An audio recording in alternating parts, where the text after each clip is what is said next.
अष्टछाप के सखाओं में कौन हुए? कुम्भनदास। अष्टछाप के सखाओं में कौन हुए? श्री गोविंद स्वामी। अष्टछाप के सखाओं में कौन हुए? श्री सूरदास।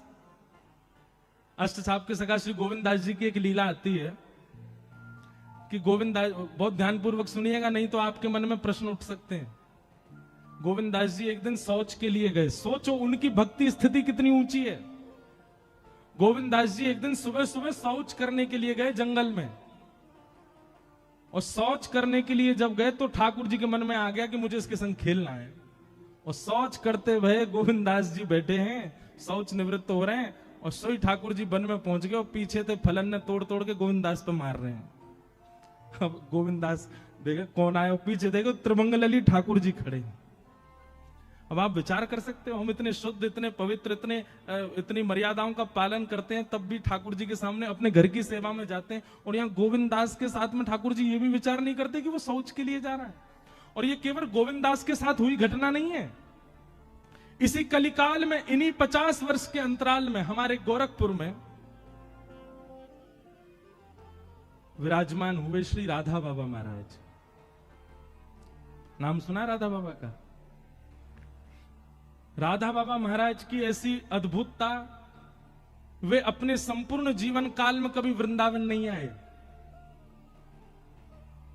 पर उन्होंने वृंदावन के लिए एक ग्रंथ लिखा, एक छोटी सी पुस्तक लिखी, उसका नाम है केली कुंज। और केली कुंज में बाबा ने एक एक बात लिख दी।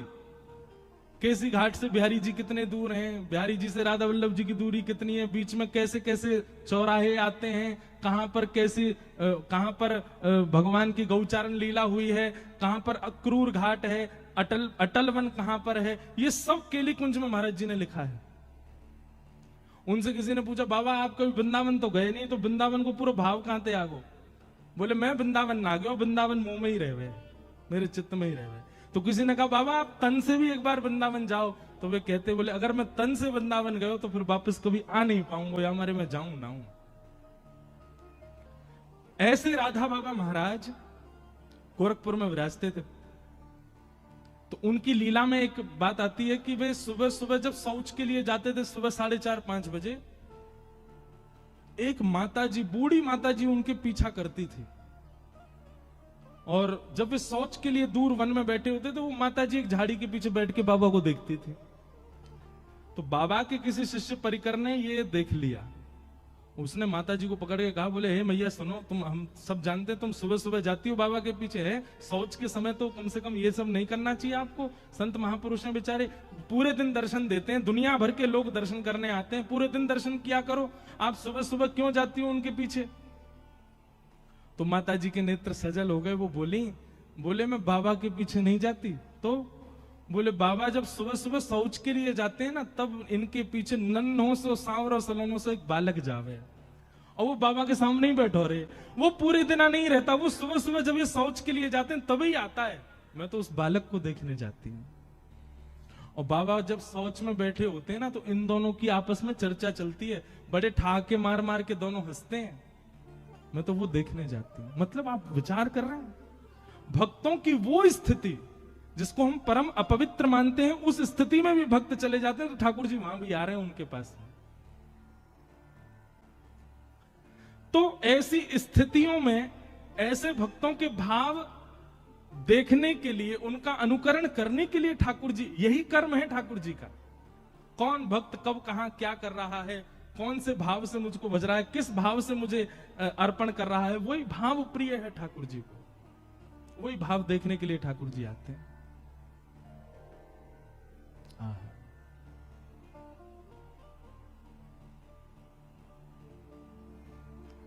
किम कर्म के अवतारश्च, भगवान के अवतार कितने हैं? भागवत जी में इसका भी प्रमाण है कि भगवान के अवतार असंख्य हैं, पर कुछ पढ़ने सुनने जानने के लिए दशावतार और 24 अवतार, अंश और कला अवतारों के रूप में ये बताए गए हैं। बाकी भगवान के अवतार अनेक हैं। अभी मैं और आप जलंधर में बैठ के कथा सुन रहे हैं, ठाकुर जी का इस समय भी कहीं ना कोई अवतार हुआ होगा। ठाकुर जी कहीं ना कहीं कोई लीला कर रहे होंगे।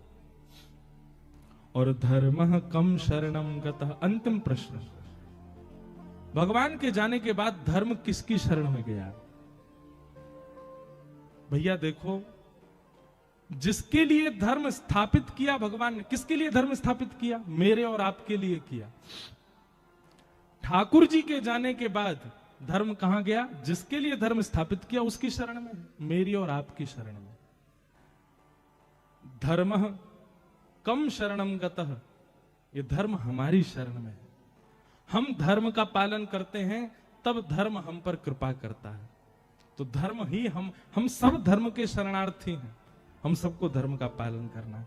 इन्हीं 6 प्रश्नों का अब विस्तार से उत्तर दिया जा रहा है, वही भागवत की कथा है। सूत जी महाराज यहां से कहना प्रारंभ करते हैं कि सवै पुंसां परो धर्मो यतो भक्तिर अदोक्षजे अहैतुक्य प्रतिहता ययात्मा संप्रसेदति। सवै पुंसां परो धर्मो यतो भक्तिर अदोक्षजे।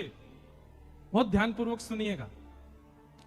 या तो बंधुओं जीवन में भक्ति आवे नहीं, और आवे तो कैसी आवे? बोले अहैतुकी भक्ति आवे। बहुत सावधानी से सुनिए सब लोग, इधर देखो।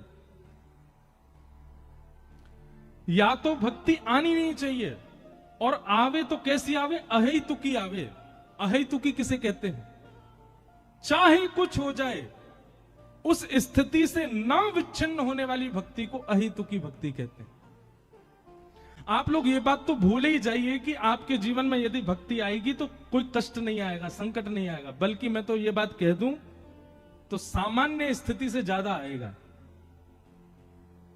आप सामान्य जीवन जीते थे तो सामान्य जीवन में जितना कष्ट, जितना संकट आपके जीवन में था ना, उससे 1% ज्यादा आएगा भक्ति मार्ग में आने के बाद। अब क्यों आएगा इसका भी प्रमाण है। सुनो, हम आप सब लोगों का जीवन प्रारब्ध पर निर्भर होता है। अपने पूर्व के कर्मों को ही हम सब भोग रहे होते हैं। अब ठाकुर जी ने हमारा जीवन जो है वो कैसे डिजाइन किया होता है कि कुछ कष्ट ये भोगेगा 15 वर्ष की उम्र में, फिर कुछ कष्ट ये भोगेगा 20 वर्ष की उम्र में, फिर कुछ कष्ट ये भोगेगा अपने विवाह के बाद 31 वर्ष की उम्र में, फिर कुछ कष्ट ये भोगेगा 40 वर्ष की उम्र में, फिर कुछ आएगा 45 वर्ष में, फिर कुछ आएगा 50 वर्ष में। ऐसे हमारे 80 वर्ष का मान लो जीवन था, तो 80 वर्ष में ठाकुर जी ने कुछ कुछ वर्षों को विभाजित कर दिया कि उन वर्षों में इसके जीवन में कष्ट आएगा। लेकिन कई बार ठाकुर जी क्या करते हैं, हमारे प्रारब्ध के कष्ट को एक जन्म में ही नहीं भुगवाते, फिर एक जन्म के बाद फिर एक और जन्म लेना पड़ता, फिर उसमें भोगने पड़ते हैं। अच्छा, फिर एक जन्म में हम आए तो थे पूर्व के प्रारब्धों को भोगने के लिए, पर इस जन्म में जो हमने कर दिया वो भी तो भोगना है। ध्यान से नहीं सुनोगे तो बाउंसर जाएगी सर के ऊपर से, इसलिए बहुत ध्यान से सुनना। मुझे एग्जाम्पल दे रहा हूं, मुझे जन्म मिला, मान लो मेरे जीवन के अमुक वर्ष भगवान ने दिए।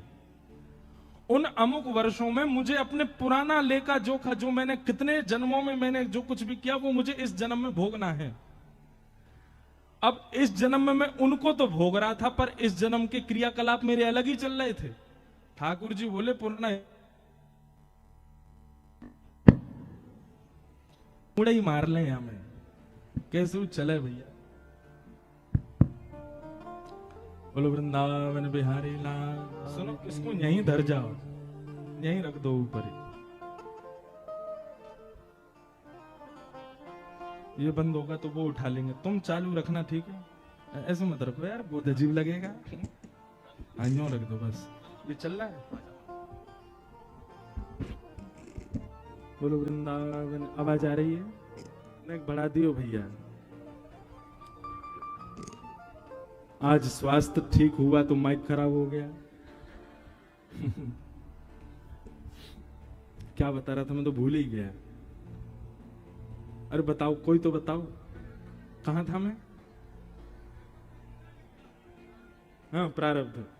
मान लीजिए कि मुझे अमुक वर्ष का जीवन मिला, और उस अमुक वर्ष के जीवन में मुझे पूर्व का भोगना था, पर इस जन्म में मैंने अलग अपनी लिस्ट और बना ली। भगवान बोले पुराना तेरा खत्म नहीं हुआ, तेने नए और बना लिए। हम हिसाब बराबर करने के लिए आए हैं संसार में, पर हमारा इस जन्म का तो हिसाब अलग ही बही खाता खुल गया हमारा। पुराना तो खत्म ही नहीं हुआ, नया और खोल लिया हमने। इसके साथ बुरा कर दिया, उसके साथ अनीति कर दी, इसके संग ये कर दिया, उसके इसका लेखा जोखा तो अलग बन गया। अब उसको भोगने के लिए फिर जन्म लेना पड़ेगा। क्या होता है फिर, व्यक्ति जब भक्ति मार्ग को अपना लेता है तो भक्ति मार्ग में उसको क्या सिखाया जाता है? किसी के साथ गलत मत करो, किसी के साथ ऐसा मत करो, गलत खाओ पियो मत, शुद्ध विचारधारा करो। भक्ति मार्ग में वो क्या करता है, इस जन्म में जो जो कर रहा था उन सबको बंद कर देता है। अब इस जन्म का भई खाता बंद हो गया क्योंकि भक्ति मार्ग में आ गया। और जब भक्ति मार्ग में वो नाम जाप करने लग जाता है, वृंदावन जाने लग जाता है, कथा सुनने लग जाता है, खूब ठाकुर जी का प्रेमी होने लग जाता है, तो ठाकुर जी को भी उससे प्रेम हो जाता है। तब ठाकुर जी कहते हैं अब ये मेरा प्रेमी हो गया, अब क्या करें, इसका बही खाता पुराना और इस जन्म का जितना भी है सब इससे अभी भुगवा लो। फिर ठाकुर जी एक के बाद एक, एक के बाद एक, एक के बाद एक भेजते हैं, बोले इसको भी भोग ले, इसको भी भोग ले, सबसे निवृत्त तो हो, सबको अभी खत्म कर ले, ताकि तुम्हें दोबारा उसको भोगने के लिए आना ना पड़े। इसलिए कई बार भक्ति मार्ग में सामान्य मार्ग से ज्यादा कष्ट आ जाता है। उसको आप कष्ट रूप में मत लीजिए। और ये बात भी आप ध्यानपूर्वक सुनिएगा कि भक्ति मार्ग में आने के बाद भी यदि आपके प्रारब्ध भोग नहीं रहे हैं, कोई किसी प्रकार का मानसिक, किसी प्रकार का तन का, मन का, धन का कोई कष्ट जीवन में नहीं आ रहा, तो इसका मतलब यह है कि अभी बही खाता ठाकुर जी पूर्ण करवा नहीं रहे हैं। उसको करवाएं तो तुरंत कर लो, भोग लो, उसको खत्म करो। लेकिन जीवन में आने वाली किसी भी प्रकार की स्थिति से व्यक्ति जब भक्ति मार्ग का त्याग कर देता, हो भगवान ने मेरे साथ ऐसा किया, भगवान कुछ नहीं होते, सब ये सब इन लोगों ने बना रखा है, ये सब ऐसे हैं, और नास्तिकता को अपना लेता है व्यक्ति, अपने जीवन से छोड़ देता है भक्ति मार्ग को। ऐसे व्यक्ति का पतन हो जाता है। तो भक्ति कैसी होनी चाहिए? अहेतुकी भक्ति होनी चाहिए। जीवन में चाहे जैसी स्थिति आ जाए, आप ठाकुर जी का त्याग मत करो। मैं कथाओं में सुनाया करता हूं कि हमारे अष्ट सखाओं में एक सखा हुए कुम्भन दास। कुम्भन दास जी के एक पुत्र की मृत्यु हो गई, और उस पुत्र की मृत्यु की बात सुनकर के कुम्भन दास जी मूर्छित हो गए। दुनिया के लोग बात बनाने लगे, बोले अपने आप को भगत कहते थे, बताओ इतना भी नहीं सुन पाए कि पुत्र की मृत्यु पर बेहोश हो गए। गुसाई जी को जब ये बात पता चली तो गुसाई जी बोले वो पुत्र की मृत्यु सुन के बेहोश नहीं हुआ है। बोले तो फिर कैसे बेहोश हो गए? तो जाके उनसे कहा, बोले कि मुझे पता है तुम बेहोश पुत्र की मृत्यु की भाव से नहीं हुए, तुम इसलिए बेहोश हो गए हो कि भाई अब सूतक लग गए, मंदिर कैसे जाऊंगा मैं। चिंता मत करो, हम मंदिर की एक खिड़की खोल देंगे और वहां से तुमको सूतक में भी दर्शन हो जाया करेगा ठाकुर जी का। ये बात सुनते ही उनकी मूर्छा टूट गई, वो तो उठ के खड़े हो गए और कहने लगे हाँ हाँ सब क्रियाकलाप करो, पुत्र का जो करना है। उनको पुत्र विरह था ही नहीं, उनको विरह इस बात का था कि ठाकुर जी से दूरी हो जाएगी। तो भैया भक्ति मार्ग यदि जीवन में आया है तो याद रहे, परिस्थिति कैसी भी आ जाए, कितनी बुरी से बुरी भी आ जाए, आप भक्ति मार्ग का त्याग मत करना। ये दृढ़ता अपने चित्त में धारण करो, ये विश्वास अपने चित्त में धारण करो और चल पड़ो उस मार्ग पर, स्थिति कैसी भी आ जाए। भक्ति का स्वरूप कैसा होना चाहिए? आपके हिसाब से नहीं, ठाकुर जी के हिसाब से। घर का प्राणी कहाँ ना माने, मन मन खुशी मनाऊं। एक बार मैं कनाडा में था तो एक पंजाबी माताजी मिली मुझे। माताजी तो नहीं थी होंगी 31-35 साल के बीच की। उन्होंने मुझसे क्या प्रश्न किया, बोले महाराज जी मैंने 16 सोमवार किए। मैंने कहा अच्छा, पति मिल गया, विदेश आ गई। मैंने कहा फिर? वो तो पीता खाता है, सब उल्टे सीधे काम करता है, ऐसा सोमवार तो नहीं करना था मुझे। 16 सोमवार किए फिर भी ठाकुर जी ने ऐसा पति क्यों दिया? मैंने कहा बहन सुनो एक बात, यदि अनुकूल पति मिला होता ना तो आप कथा में नहीं आती आज। अनुकूल पति नहीं मिला, देखो अनुकूल पति मिलेगा तो दोनों कथा में आओगे, और प्रतिकूल पति मिलेगा तो एक ही कथा में आएगा, दोनों नहीं आएंगे। मैंने कहा आपने 16 सोमवार किए फिर भी प्रतिकूल पति मिला, इसका मतलब क्या है? ठाकुर जी ने कहा भाई जो थोड़ा बहुत मोह तुम्हारे बंधन का कारण है वो पति में होगा, वो मोह भी तुम्हारा नष्ट हो जाए, इसलिए प्रतिकूल। भैया ये व्रत नियम साधन करने से आपके मन चाहिए स्थिति आपको नहीं मिल सकती। ये व्रत साधन नियम ये जितने भी हम सब लोग करते हैं ना, इनके पीछे कोई विधान या कोई भाव वैसा मत रखा करो कि आप जैसा सोच रहे हो वैसा मिलेगा ही, प्रारब्ध में जो है वो मिलेगा। और कई बार अनुकूल स्थिति मिलना ये प्रतिकूल से ज्यादा घातक होती है। अनुकूल स्थिति बार बार मिले ये प्रयास मत करो। जैसा आप चाहते हो वैसे बच्चे हो जाएं, जैसा आप चाहते हो वैसा पति हो जाए, जैसे आप चाहते हो वैसी पत्नी हो जाए, जैसा आप चाहते हो वैसा पूरा सब संसार आपके लिए नहीं हो सकता। प्रतिकूलता ही हमको आगे बढ़ा रही है। अब सब अनुकूल हो जाए तो आप आलसी हो जाओगे, सब अनुकूल हो जाए तो आप कुछ नहीं करोगे, हाथ पे हाथ धर के बैठे रहोगे। इसलिए प्रतिकूलताएं जीवन में जितनी ज्यादा होंगी आप उतने आगे भगोगे। एसी का आविष्कार किस लिए हुआ? क्योंकि गर्मी ज्यादा हो गई। अब गर्मी ज्यादा किसी को प्रिय नहीं है, लेकिन गर्मी जब बहुत मात्रा में होने लगी तो फिर निदान करके व्यक्ति ने एसी बनाया ना। इतनी संख्या में भीड़ होने लगी तो माइक बनाया गया ना। प्रतिकूलता ही आविष्कार करवाती है, प्रतिकूलता ही नवीनताओं को जन्म देती है, प्रतिकूलता ही जीवन में हमको आगे बढ़ाती है। इसीलिए कई बार प्रतिकूलता जीवन में होना उसको भगवान का आप आशीर्वाद माना कीजिए। हमारी कथा की फिलॉसफियां कई जगह से आपको अलग ही मिलेंगी, लेकिन ये बात वास्तविक है, ये कोई अनर्गल बातें नहीं है। मीराबाई सोच रही हैं कि यदि मेरी ननद और यदि मेरे देवर मेरे सहायक होते तो शायद मैं कभी वृंदावन नहीं जा पाती। ये दोनों मेरे विपक्षी थे, इसीलिए मैं वृंदावन गई, इसीलिए मुझे वृंदावन मिला। दोनों अनुकूल होते कभी नहीं होते। कंस राक्षस नहीं होता, देव होता तो भगवान कृष्ण का कभी अवतार ही नहीं होता, आते ही नहीं। कंस के दुष्टत्व से ही पृथ्वी ने प्रार्थना की भगवान कृष्ण आए। तो प्रतिकूलता कई बार नवीनताओं को जन्म देती है, कई बार आपके सुंदर भावों को सुदृढ़ करती है। इसलिए प्रतिकूलता को कभी कभी प्रसाद समझ के स्वीकार किया करो, चाहे वो बच्चों की हो, चाहे पत्नी की हो, पति की हो, परिवार की हो, रिश्तेदारों की, नातेदारों की हो, समाज संसार की हो। प्रतिकूलता अच्छी है। घर का प्राणी कहा न माने, मन मन खुशी मना। जड़ भरत जी की कथा आती है भागवत जी में। जड़ भरत जी के प्रसंग में आता है कि पहले वो थे राजा भरत। बहुत ध्यान से सुनना, क्योंकि विस्तार से उनकी कथा में सुना ही नहीं पाऊंगा, इसलिए अभी सुना देता हूं। पहले थे वो राजा भरत। जब उन्होंने देखा कि अब मेरा कार्यकाल पूर्ण हो गया तो अपने पुत्र को राज्य गद्दी पर बैठा करके वन में चले गए। वन में गए थे भजन करने के लिए। भजन करते करते गंडकी के नदी के तट पर तभी उन्होंने देखा हिरणों का झुंड जा रहा है। और तभी उन हिरण झुंड में से एक हिरणी जल पीने के लिए पल्ली पार जल पी रही है, और वो भजन करते करते उसको देख रहे हैं। तभी एक शेर ने दहाड़ मारी, उसकी दहाड़ से भयभीत होकर के वो हिरणी नदी में कूद गई। उसके गर्भ में बालक था, भय के कारण वो बालक बीच नदी में ही उसका जन्म हो गया। भरत जी महाराज तुरंत अपनी माला छोड़ करके नदी में कूदे। हिरणी को तो नहीं बचा पाए, बालक को बचा लाए। अब उस बालक का लालन पालन पोषण करने में इतने व्यस्त हो गए कि उसमें आसक्त होते चले गए। इतनी आसक्ति बढ़ गई, इतनी आसक्ति बढ़ गई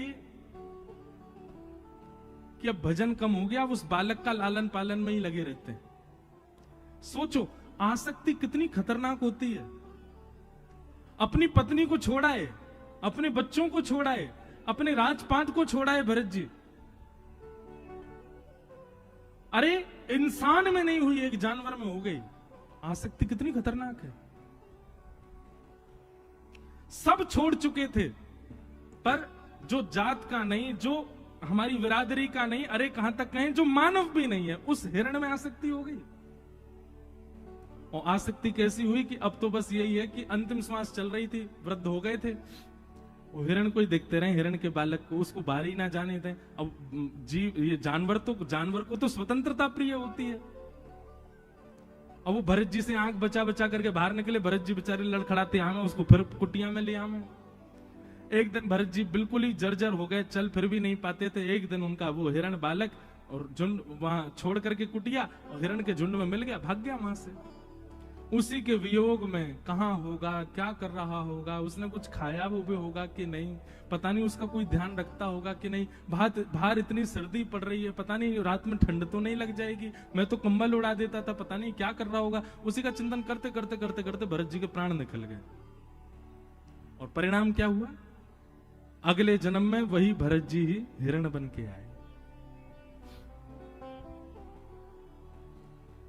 अच्छा एक बात बताएं, बुरा नहीं मानना, आजकल एक ट्रेंड चला है, विदेश से आया है भारत में, अपने बच्चे इतने अच्छे नहीं लगते माता पिता को, वो घर में पेट पाल रखा वो ज्यादा प्रिय है। एक मैं प्रसंग पढ़ रहा था कहीं पर, मुझे अच्छे से स्मृति में तो नहीं पर याद आ जाए शायद बोलते बोलते, कि एक व्यक्ति मरणासन अवस्था में था, मरने वाला था। तो मरते मरते उसने जीवन भर खूब भजन किया था। तो नारद जी महाराज ने जब उसकी मरणावस्था को देखा तो भगवान से कहा, भगवान इसको वैकुंठ बुला लीजिए। भगवान बोले, मैंने तो द्वार खोल रखे हैं, तुम में सामर्थ हो तो इसको लाके दिखा दो। तो नारद जी गए, उससे जाकर के कहने लगे, हे भाई चल, तेरे लिए वैकुंठ के द्वार खुलवा दिए मैंने, अब तो तेरा शरीर पूरा हो गया, चल मेरे साथ वैकुंठ। तो नहीं नहीं नहीं, मैं नहीं जाऊंगा। क्यों नहीं जाएगा? बोले, मैंने इतना बड़ा घर बनाया, बच्चों को योग्य बनाया, पर ये बच्चे अभी भी थोड़े बुद्धि से कमजोर हैं, इसलिए इनका थोड़ा मुनाफा करवाऊंगा, मैं इनके पास ही रहूंगा। बोले, कैसे रहेगा, तेरे प्राण तो निकलने वाले हैं। तो व्यक्ति बोला, वो भैंस बन रही है ना, बोले हाँ, मैं उसका चिंतन करते हुए मरूंगा, उसका पड्डा बन के आऊंगा। तो उससे क्या होगा? बोले, उससे ये होगा कि भैंस का दूध बनेगा, तो ये बाहर से दूध इतना महंगा खरीद के लाते हैं, कम से कम घर में ही दूध आ जाएगा, थोड़ा तो मुनाफा होगा। नारद जी बोले, वाह भले आदमी, तेरे जैसा नहीं देखा मैंने किसी को। अब पड्डा बन के आ गया भैंस का बालक, भैंस के दूध हो गया खूब, बालक सब दूध निकाल निकाल करके घर में पीने लगे। अब वो पड्डा बड़ा मुस्कुरावे, बहुत अच्छा है, इनका पैसा तो बचा रहा हूं मैंने जन्म लिया भैंस का बालक बन के, मेरे बालक को खर्च तो नहीं करना पड़ रहा। नारद जी को उस पर दया आ गई, बोले, बता अपने परिवार के लिए बता, भैंस का बालक बन के आ गया। जब वो भैंस के बालक से अब अपने अंतिम समय में आने लगा, नारद जी बोले, अब तो तेरा काम पूरा हो गया, तेने दूध के पैसा बचवा दिए बालकों के, अब तो चल दे मेरे साथ। बोले, नहीं नहीं, अभी नहीं जाऊंगा मैं। क्यों? बोले, बालक जो है ये बड़े जो है रात में तान दुपट्टा गहरी नींद में सोते हैं, इनका घर चौपट्टा सा खुला रहता है, मुझे बड़ी चिंता होती है कहीं कोई चोर चकारे घुस गए तो।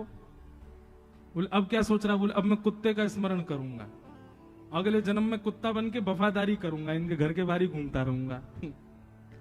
नारद जी बोले, वाह भले आदमी, कुत्ता बन गया। अब वो भारी रहता है, कभी उसमें घर के बालक की डंडा वंडा मार देते हैं। तो नारद जी कहते हैं, तेरे को मारते हैं, तेरे को कोई बात नहीं है, तो मेरे बालक ही, मेरे बालकों के बालक हैं, मैं 2 पीढ़ी तो संभाल ली, मैं संभाल के जाऊंगा इनको। वफादारी करने लगा महाराज, चोर भी आ जाए तो उस पर भौंकता रात में। नारद जी महाराज बोले भैया बहुत लोग देखे, तेरे जैसा नहीं देखा।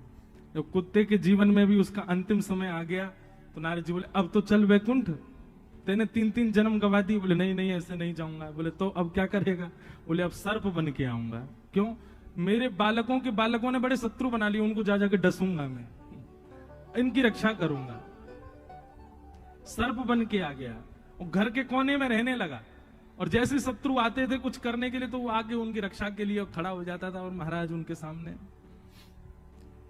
एक दिन उन घर के ही कोई बालक सर्प के पास मतलब वहीं जा रहा था, तभी नारद जी भेष बदल के आए और घर के लोगों को बता दिया, वहां पे कोने में सर्प है, उसको पकड़वा दो।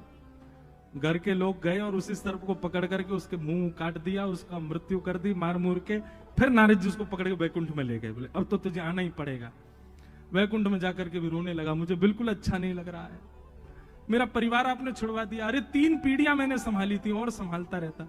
भगवान कहते हैं, बोले नारद, ये है संसार के लोग, ये इतने आसक्त हो चुके हैं, आसक्ति इतनी गंदी हो चुकी है इन सब के चित्त में कि इनको वैकुंठ की आवश्यकता नहीं है। ये भजन वैकुंठ का करते हैं, सुनते कथा में वैकुंठ है। पर आप सबको एक बात बता दूं, वृद्धावस्था जब हमारी भी आएगी ना, सत्य बता रहे हैं, उस समय पर हमको वैकुंठ का स्मरण नहीं होगा।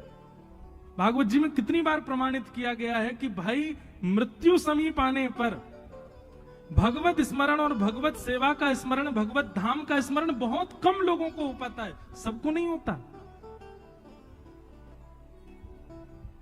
मुक्ति की कामना सबको नहीं होती। उस समय इतनी ज्यादा आसक्ति हमारी बढ़ जाती है।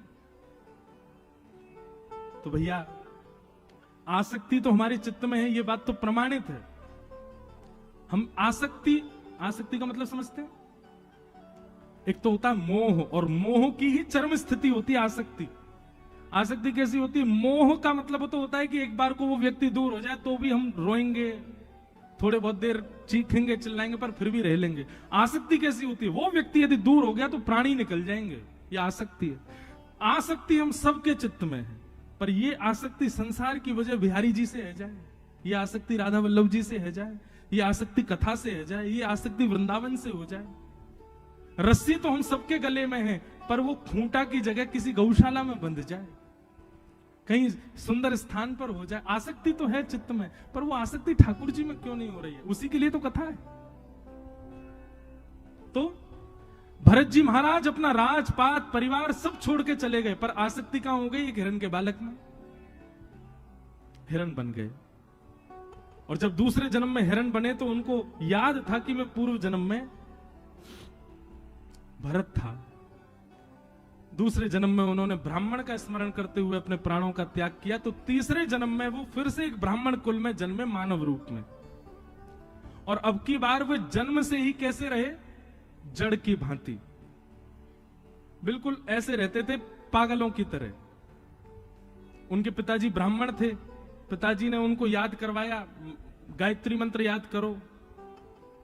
तो वो ऐसा संत जन बताते हैं 6 महीना तक वो ओम ही याद नहीं किया उन्होंने। क्यों? कहीं पिताजी के द्वारा बताए गए मैंने मंत्र याद कर लिए, ज्यादा गुणवान बन गया तो पिताजी कल को कहेंगे गृह प्रवेश करवाया, शादी पढ़वाया, किसी की मृत्यु हो गई है वहां पे अंतिम संस्कार करवाया, फिर से संसार में फंस जाऊंगा। अब के मुझे संसार में फंसना नहीं है। तो बचपन से कैसे रहे? जड़ के भांति, इसलिए उनका नाम पड़ गया जड़ भरत। एक बात तो बहुत प्रमाणित है बंधु, बहुत गुणवान होना एक प्रकार से बहुत संसारी होने का भी एक लक्षण है।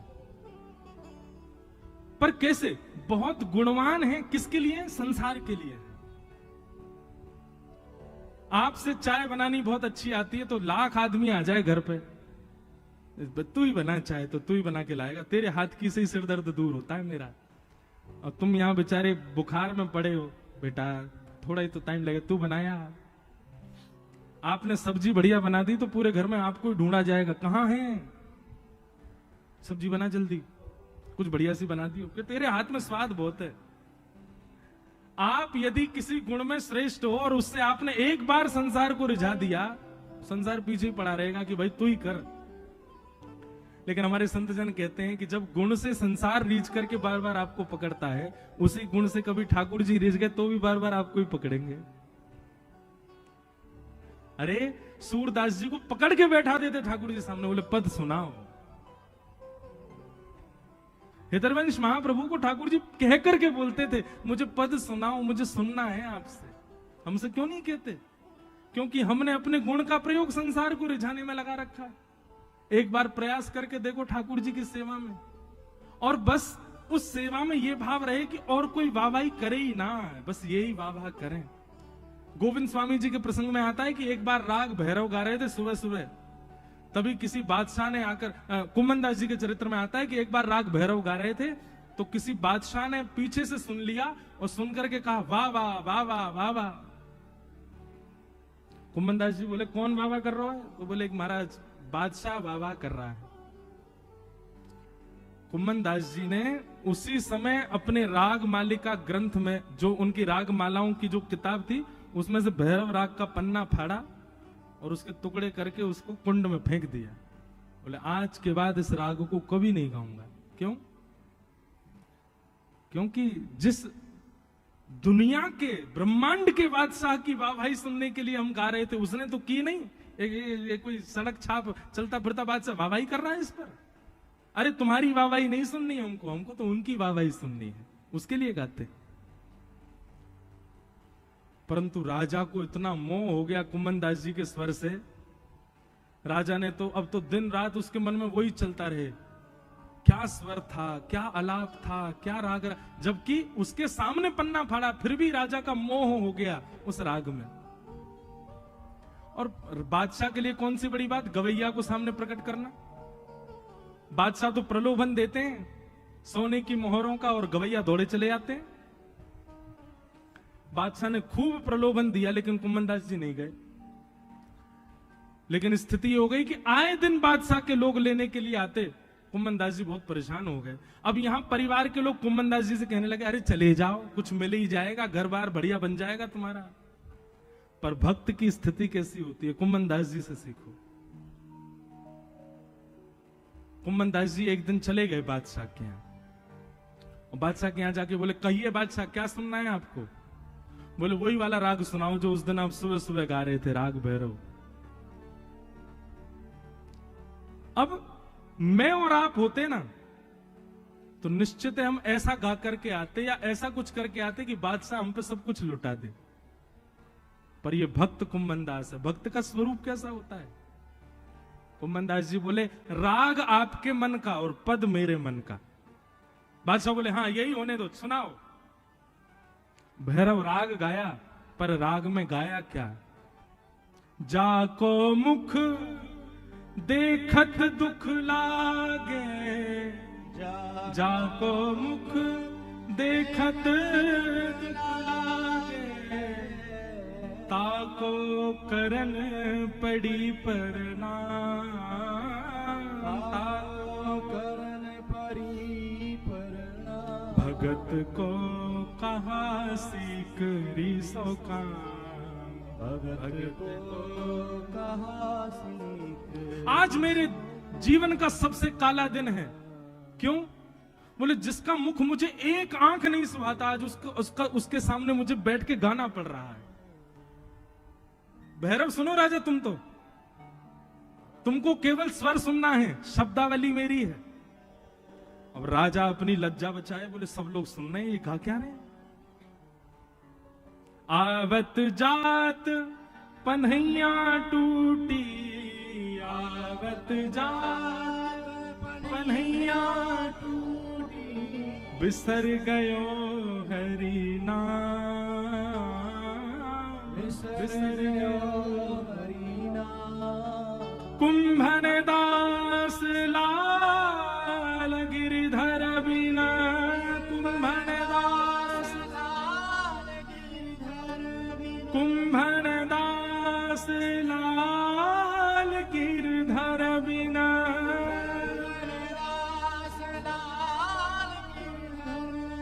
और न दूजो का, और न दूजो का, भगत को कहा सीख सो का, भगत को कहा सीख सो का। अरे हम भक्त बने हैं, इसलिए बने हैं कि हमारी सब चीज राधा रमण से है, हमारी सब वस्तु राधा रमण की है। उसको हम किसी और को व्यय कैसे कर सकते हैं, हम किसी और को उससे कैसे डुबा सकते हैं। अरे राजा तेरी मति में ये बात आई नहीं, हम श्रीनाथ जी के द्वार के गवैया हैं, हमारी गायकी किसी को रिझाने के लिए नहीं है, उनके लिए है। आप लोगों को अगर कोई संगीत का जानकार बैठा हो, आज भी हमारे श्रीनाथ जी में नाथ द्वार में दरबारी राग नहीं गाया जाता। क्यों? क्योंकि उसका नाम ही दरबारी राग है, वो राजाओं के दरबार में गाने वाला राग है। बोले जिससे राजाओं ने वाहवाही की हो वो झूठा राग। हम अपने ठाकुर जी को थोड़ी, राग बहुत सुंदर है, मैं भी गाता हूं, राग की निंदा नहीं है, पर कितना सूक्ष्म विचार किया है कि जिस पर दूसरों ने अपनी वाहवाही लगा दी हो वो हम ठाकुर जी को कैसे सुना सकते हैं। इतना सूक्ष्म विचार करते हैं भक्त तो। कुम्मन दास जी बोले, भैया है गई तेरे मन की। राजा बोला, अब अपनी लज्जा तो बचाऊं। हाँ भाई, आधा कोष खाली कर लाओ, सारा सब दे दो कुम्मन दास जी को। कुम्मन दास जी बोले, भैया मेरी एक बात सुन ले। बोले कहा।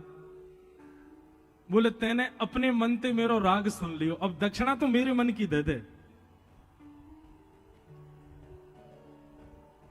अकबर बोला, बादशाह बोला, इससे तो मेरा और मान बढ़ेगा, ये जो मांगेंगे सो दे दूंगा तो सब लोगों में वाहवाही हो जाएगी। कुम्मन दास जी चूकना नहीं, जो चाहिए मांग लो। बोले पहले तू वचन दे, जो मैं मांगूंगा उसको देगो, और पूरा पूरा देखो, आधा अधूरो नहीं देखो। बोले अरे आप बादशाह के सामने खड़े हैं, मांगने में चूक मत कीजिए, मांग लीजिए क्या चाहिए।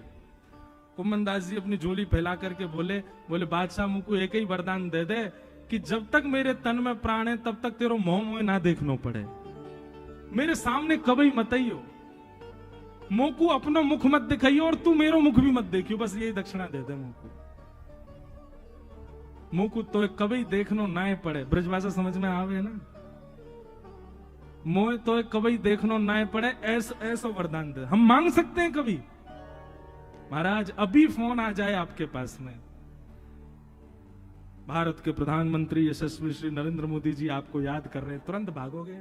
कथा तो होती रहती है, क्या करना है भैया।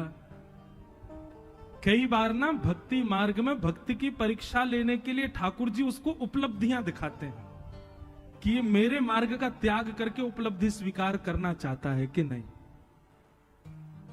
और जब आप उपलब्धि के आसक्ति में चले जाते हो, उस उपलब्धि के पास चले जाते हो, ठाकुर जी आपको मतलब समझ लो ठोक बजा के देख रहे थे, कच्चा है कि पक्का। ठाकुर जी समझ जाते हैं कच्चा ही था, मैंने प्रलोभन दिया, इसने तुरंत लपक लिया।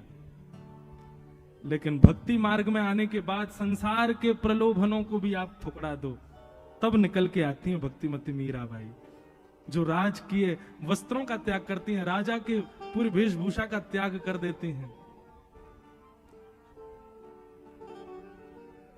तब निकल करके आते हैं गोस्वामी सूरदास जी। जिन सूरदास जी पर बहाना था, वे चाहते तो ठाकुर जी से कह सकते कि मैं कैसे भक्ति करूं, नेत्र ही नहीं दिया आपने। लेकिन ठाकुर जी के द्वारा दी गई उस कमी को ही उन्होंने साधन बना लिया ठाकुर जी की प्राप्ति का। नेत्र नहीं थे तो मन में विचार करते, बोले बाहर के चक्षु की तो आवश्यकता ही नहीं है, बाहर के चक्षु तो संसार में आसक्ति दे देते हैं, मन के चक्षु होने चाहिए। और मन के चक्षु से ही ठाकुर जी का दर्शन करते थे। गोस्वामी तुलसीदास अपनी विद्वत्ता, अपनी कवित्व शैली से दुनिया को रिझाने के लिए कुछ भी लिख सकते थे, लेकिन मानस जी की रचना की, और मानस जी की रचना में स्पष्ट लिख दिया, संसार के लोगों ध्यान पूर्वक सुनो, तुमको रिझाने के लिए मैंने नहीं लिखी है मानस, स्वांतः सुखाए तुलसी रघुनाथ गाथा, मैंने अपने आप को सुख देने के लिए मानस जी को लिखा है।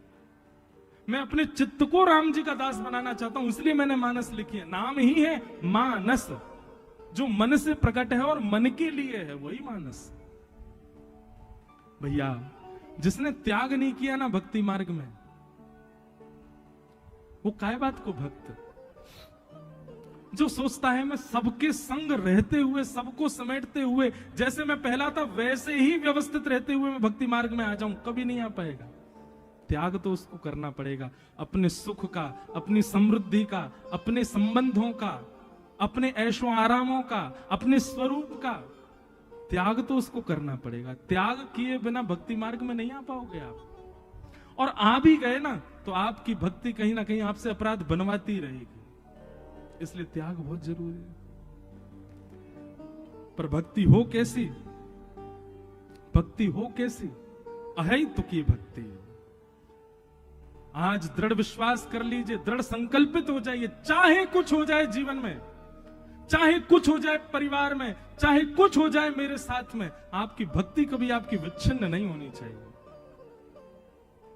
महाराष्ट्र के एक भक्त हुए गौरवा काका, क्या नाम था?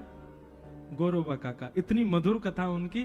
वो क्या करते थे पता? मटका बनाते थे और पैर से मट्टी गूंदते थे।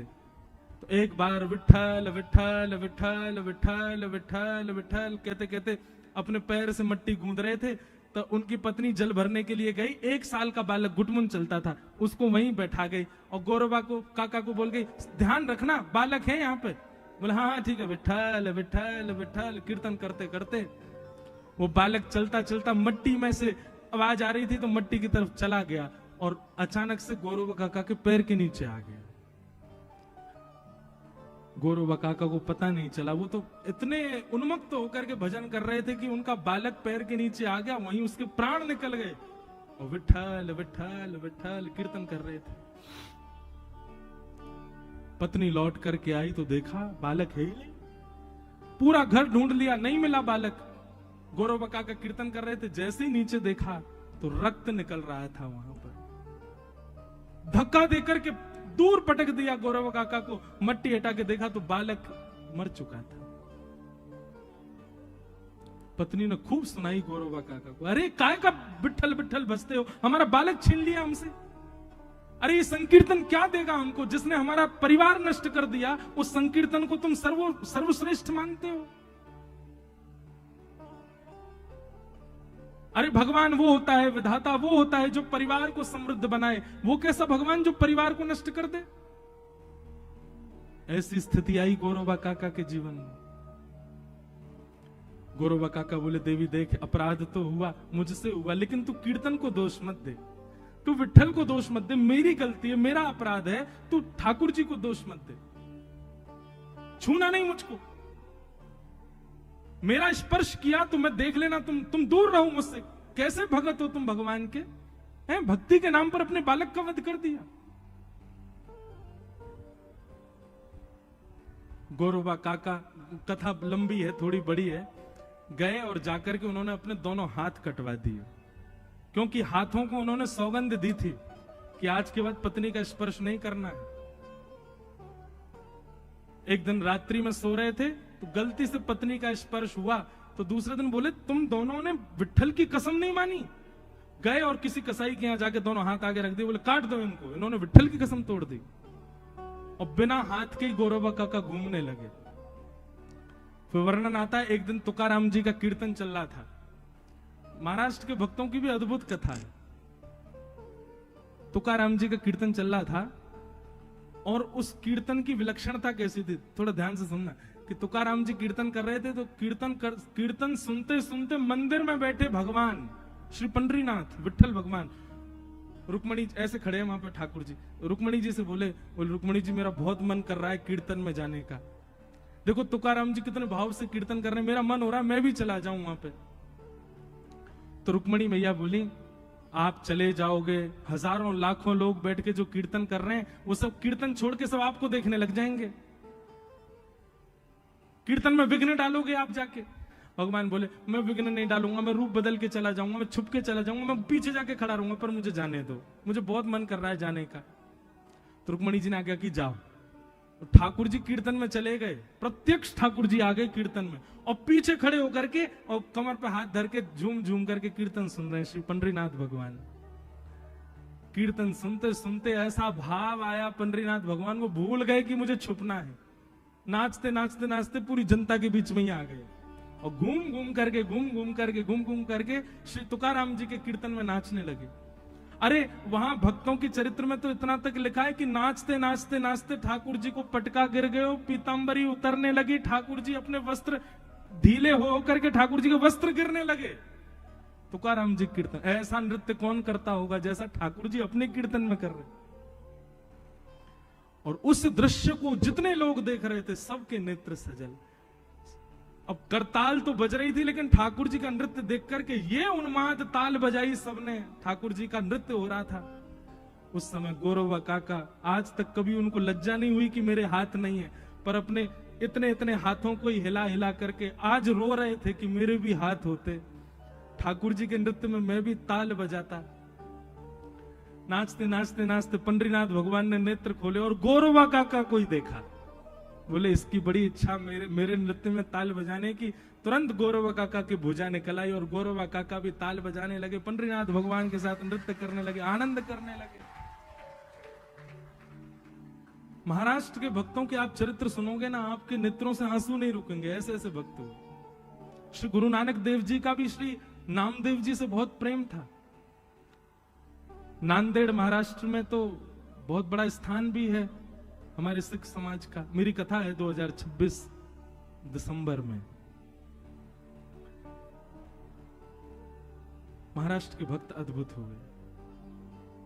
तो कैसी भी स्थिति आ जाए, गौरवा काका जैसी तो नहीं आएगी, लेकिन फिर भी गौरवा काका ने ठाकुर जी के कीर्तन को, ठाकुर जी के नाम को श्रेष्ठ माना। ऐसे ठाकुर जी के नाम को बार तो इसको कहते हैं अहैतुकी भक्ति। ऐसी अहैतुकी भक्ति का आप सब लोग आश्रय लीजिए।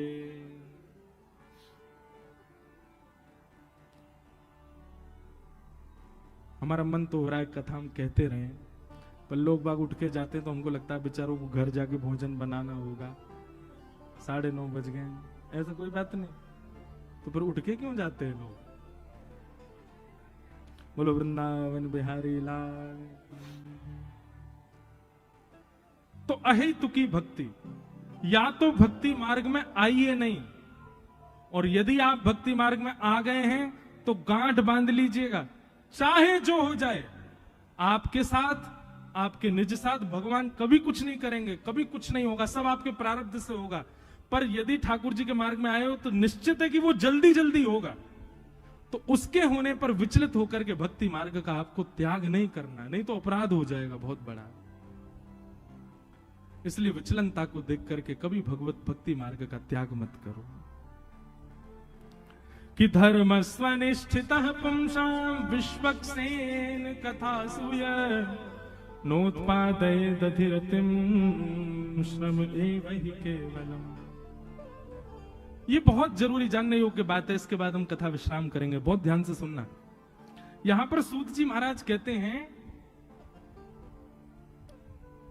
हमने जितनी धर्म यात्राएं की हैं, हमने जितने वैदिक अनुष्ठान किए, हमने जितने व्रत नियम साधना अपने जीवन में की, इन सबसे ठाकुर जी प्रसन्न हैं, इन सबसे ठाकुर जी रीझे हुए हैं, ये हमें कैसे पता चले? श्री वृंदावन बिहारी लाल हमसे प्रसन्न हैं, राधा रमन लाल जी हमसे रीझे भये हैं, राधा वल्लभ लाल जी हमको प्रेम करें, हमसे प्रेम माने, ये हमको कैसे पता चलेगी? तब यहां पर वर्णन करते हैं कि यदि सत्संग में आपकी रुचि बढ़ रही है, यदि किसी कथा क्रम में आपकी रुचि बढ़ रही है, सुनने की इच्छा अतीत होती जा रही है, तो समझ जाओ ठाकुर जी को प्रेम आपसे बढ़ रहा है। क्योंकि यदि कथा से प्रेम आपका कम है, ये हम अपनी कथा चले इसलिए नहीं बोल रहे, अरे भैया जलंधर में किसी की भी कथा हो, कभी भी याद रखना, किसी की भी कथा हो, चाहे वो बहुत ऊंचे वक्ता हो, चाहे वो बिल्कुल छोटे से वक्ता हो, आपको प्रयास करना चाहिए 7 दिन में, वैसे तो प्रयास करो 7 दिन हाजिरी हो, और बहुत व्यस्त हो तो एक दिन तो जाना ही है आपको, ये निश्चित कर लीजिए। जलंधर की कोई कथा आपसे छूट जाए, एक कथा यहां हुई और उसमें आप नहीं जा पाए, तो उसका प्रायश्चित कीजिए वृंदावन जाकर के, 4 दिन तक दंड दीजिए स्वयं को, क्षमा मांगिए सब वैष्णवों से। हमारे जलंधर में बताओ कथा करने के लिए महापुरुष आए, हम कथा में ही नहीं जा पाए। ये ज्यादा कट्टरपंथी मत बनिए कि उन्हीं की में जाना है, उनकी सुननी है, उनका भाव नहीं, जो कथा कहने आते हैं सबकी कथाओं में जाइए। ये चैतन्य महाप्रभु का नियम था। महाप्रभु श्री चैतन्य महाप्रभु राह चलते और अपने चार सेवकों को आगे छोड़ देते, तुम आगे आगे चलो, बोल क्या काम पड़ेंगे, शहर पड़ेंगे, वहां ढूंढना जा करके पूछना कोई कथा तो नहीं चल रही, अगर कहीं कथा चल रही हो हमको सूचना देना, हम जाएंगे, चाहे किसी की हो। अरे महाप्रभु श्री कृष्ण चैतन्य साक्षात कथा में जाते थे और पीछे जाके बैठ जाते और भाव विभोर होकर दोनों भुजा उठा करके हाँ कृष्ण हाँ कृष्ण हाँ कृष्ण कहते कहते रुदन करते रहते, कभी किसी कथा का त्याग नहीं किया। ये भक्ति में भी प्रतिस्पर्धा जो लोगों में आ रही है, ये भी गलत है, नहीं होना चाहिए ऐसा। अगर भक्ति में, कथा में, गुरुजनों में, संत जनों में, वैष्णवों में ये बात आती है, नहीं ये अच्छे हैं, ये अच्छे नहीं है, इनके में जाना है, इनके में नहीं जाना, इनकी सुननी, इनकी नहीं सुननी है, माला छोड़ दीजिए आप अपनी, मत कीजिए भजन। आप संत जनों में ही दोष दृष्टि रख रहे हो, आप भगवत वैष्णवों में ही दोष दृष्टि रख रहे हो। अब लोग ये कहेंगे कि वो लोग, उनको रखने दो, आप अपने आप को संभालो ना, आप स्वयं को सुदृढ़ करके चलो। इसलिए आज ही नियम बना लीजिए, जलंधर में अपने रेंज के अंदर कहीं भी कथा हो, किसी की भी हो, कैसी भी कथा हो, आपको जाना है। चाहे आप एक प्रणाम करने के लिए जाओ, बहुत व्यस्त हो, घर में विवाह शादी हो रहा है, कुछ भी हो, तब भी जाओ।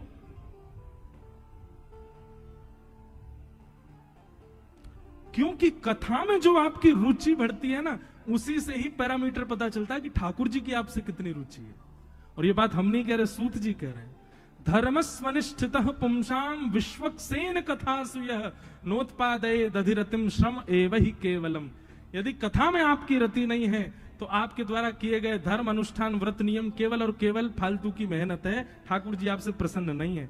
लेकिन आप व्रत नहीं कर पाते, अनुष्ठान नहीं कर पाते, कथा कहीं भी हो आप तुरंत पहुंच जाते हो, सबसे आगे जाके बैठते हो या सबसे पीछे कहीं भी बैठ जाते हो, कथा जरूर सुनते हो, चाहे कैसी भी कथा हो, आप निश्चित उसमें जाकर के भाव श्रवण करते हो तो निश्चित है कि ठाकुर जी प्रसन्न है आपसे, ठाकुर जी की प्रसन्नता।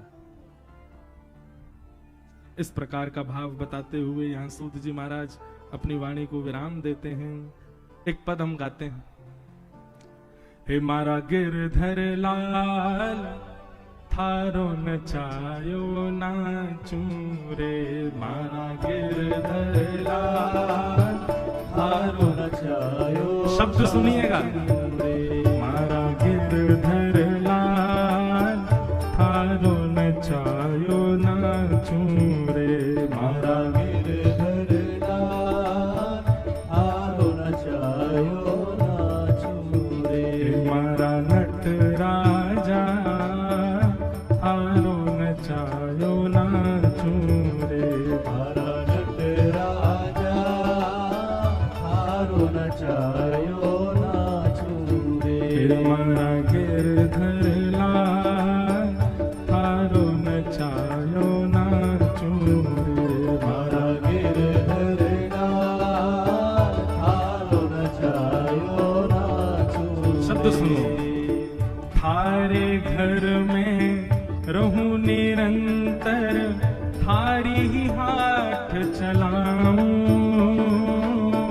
थारे घर में रहूं निरंतर, थारी ही हाथ चलाऊं, थारे धन से थारे जन की, थारे धन से थारे जन की, थारे धन से थारे जन की, थारे धन से थारे जन की, ओ सेवा टलह बजाऊं बजाऊं, मारा गिरधर लाल थारो नचायो नाचू रे, मारा गिरधर लाल थारो नचायो नाचू रे। बंधुओं, भक्ति का मतलब यही होता है जो यहाँ पंक्तियां लिखी हैं। अपनी मन मर्जी की भक्ति नहीं होती है, ठाकुर जी की मर्जी की भक्ति होती है। जा रंगरा कपड़ा पहरावे, वैसो ही सांग बनाऊं, जा रंगरा कपड़ा पहरावे, वैसो ही सांग बनाऊं, हाँ वैसो ही सांग बनाऊं,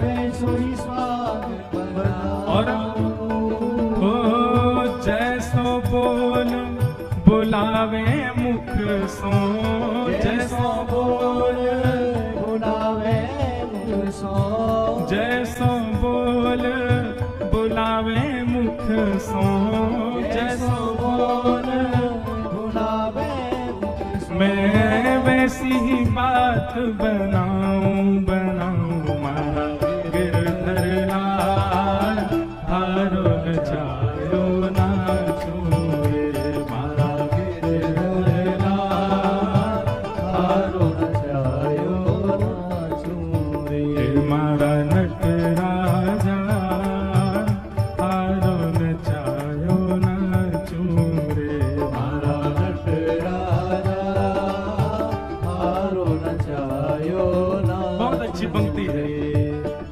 घर का प्राणी कहा न माने, मन मन खुशी मनाऊं, घर का प्राणी कहा न माने, मन मन खुशी मनाऊं। घर के लोग मेरी बात नहीं सुनते, मैं उनसे कहता हूँ कथा में चलो तो कहते हैं तू पागल है, तू कथा में जाता, हम थोड़ी सुनेंगे कथा। हम कहते हैं घर में ठाकुर जी की अष्टयाम सेवा शुरू कर दो, तो मुझे नाटक समझते हैं। नाम जप की कहता हूं तो भी मना करते हैं, गिरिराज परिक्रमा वृंदावन सबके लिए मना करते हैं। कोई बात नहीं, घर के लोग यदि मेरी बात नहीं मानते तो इसमें भी प्रसन्नता क्या। अगर ये घर के लोग बात मान जाते तो मेरा इनसे मोह हो जाएगा। अच्छा ये मेरी बात नहीं मान रहे तो इनसे मेरा मोह तो भी दूर होता जाएगा। घर का प्राणी कहा न माने, मन मन खुशी मनाऊं, घर का प्राणी कहा न माने, मन मन खुशी मनाऊं।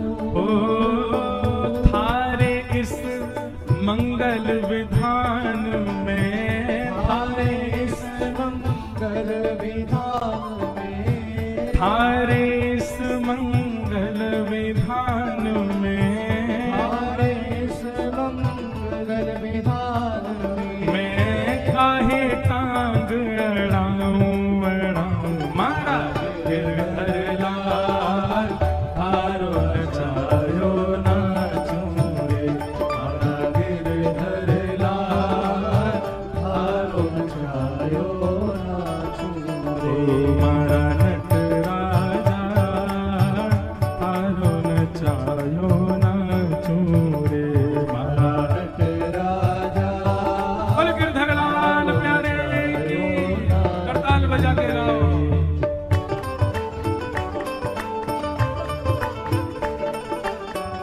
इसे कहते हैं मूल भक्ति का स्वरूप।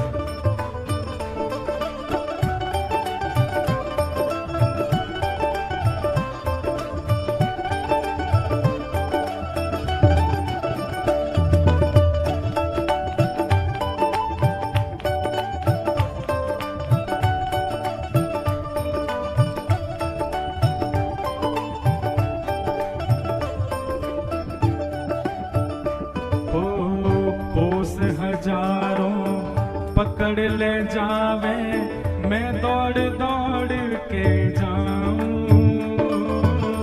कोस हजारों पकड़ ले जावे, मैं दौड़ दौड़ के आऊं। हमारे पंजाब के लोग सबसे ज्यादा विदेशों में बस गए जाकर के।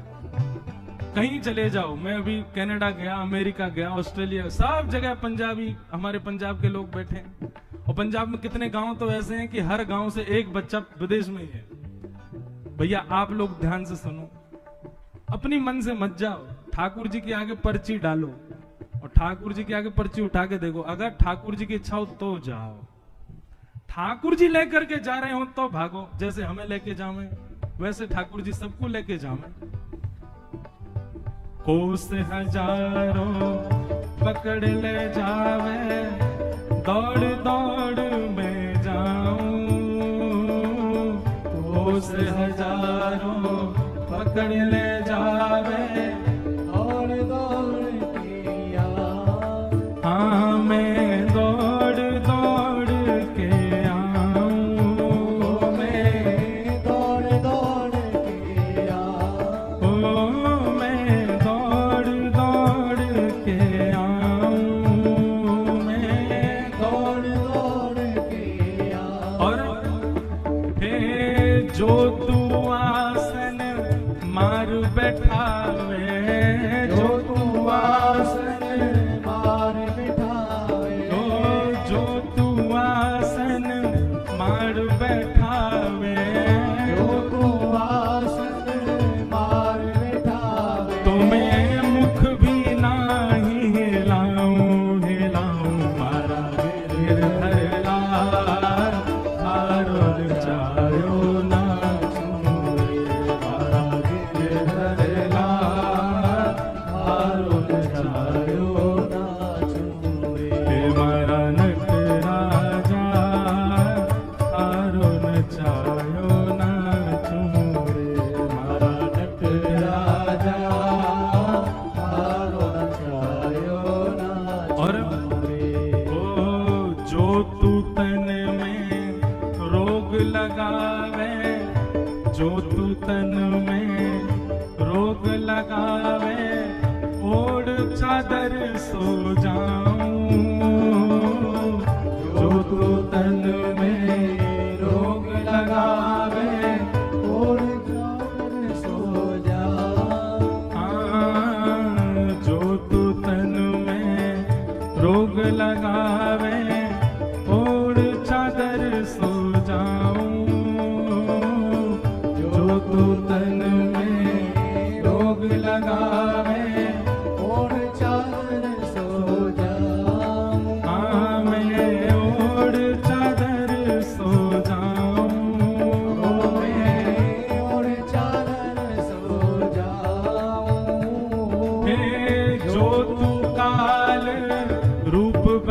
आवे, जो तू काल रूप बन आवे, हाँ जो तू काल रूप बन आवे।